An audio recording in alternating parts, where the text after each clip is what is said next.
Hi, my name is Bruce Young. I'm director and producer of the documentary Eye of the Pangolin. After most screenings of the film, we try and be available to answer any questions about the animal and the crisis that it's facing. Unfortunately, we can't be with you this time, but we've put together a list of some of the most common questions that we get and our answers to them. The short answer is motivation.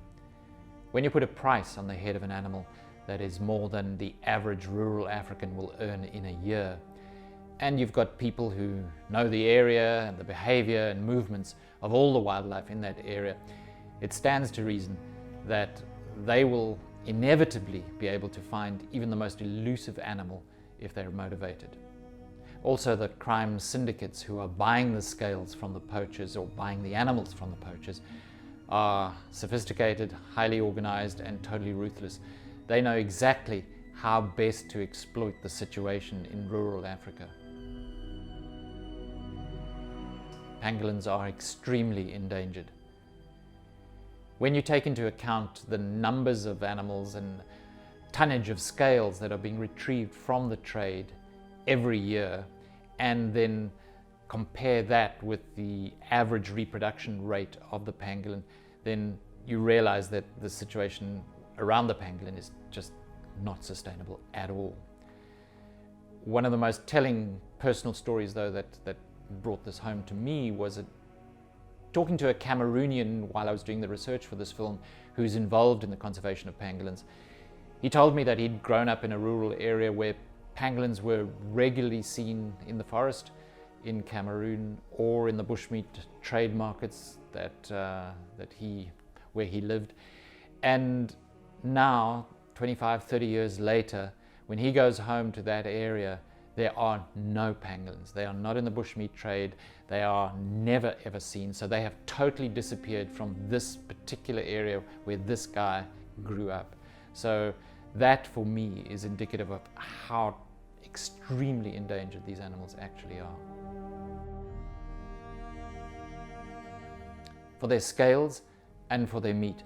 The scales are used for traditional Chinese medicine remedies, and the meat is sold in exotic wildlife restaurants, mostly in Vietnam, but in China as well. A bowl of pangolin stew can go from anything from $1,500 to $3,000 per plate.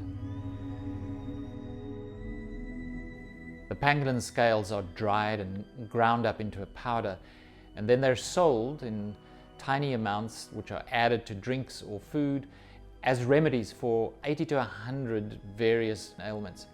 It's also sold by Chinese traditional medicine practitioners as a cure for cancer. Traditional Chinese medicine has worked for millions of people over thousands of years. But there is no scientific proof that ground up pangolin scales have any healing value whatsoever. The scales are made up of keratin, which is the same substance as our fingernails or rhino horn.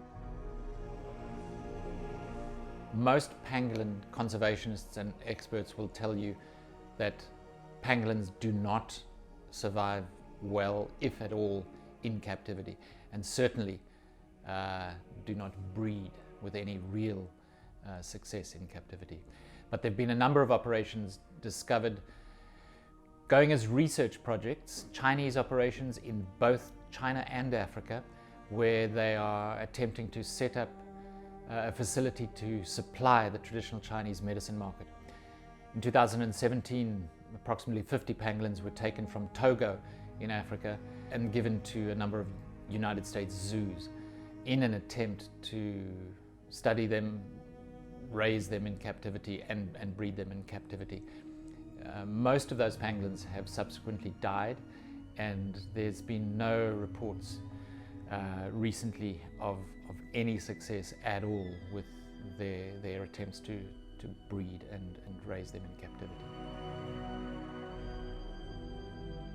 This film took about 2 years to make, from the time that Johan first came to us with the idea to make a film about pangolins, and we finally released it on Endangered Species Day on the 17th of May 2019.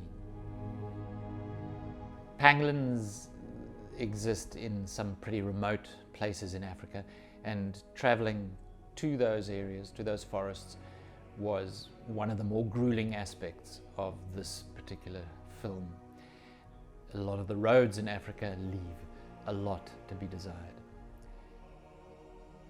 Looking for the giant ground pangolin in Gabon was also a very, very tough operation, and as you saw, we never actually found one. It's estimated that about 1 million pangolins have been taken from the wild in the last 10 years. That equates to about 20 tons of scales per year, which works out roughly to about 1 pangolin being taken every 5 minutes. At that rate, these animals won't be around for much longer.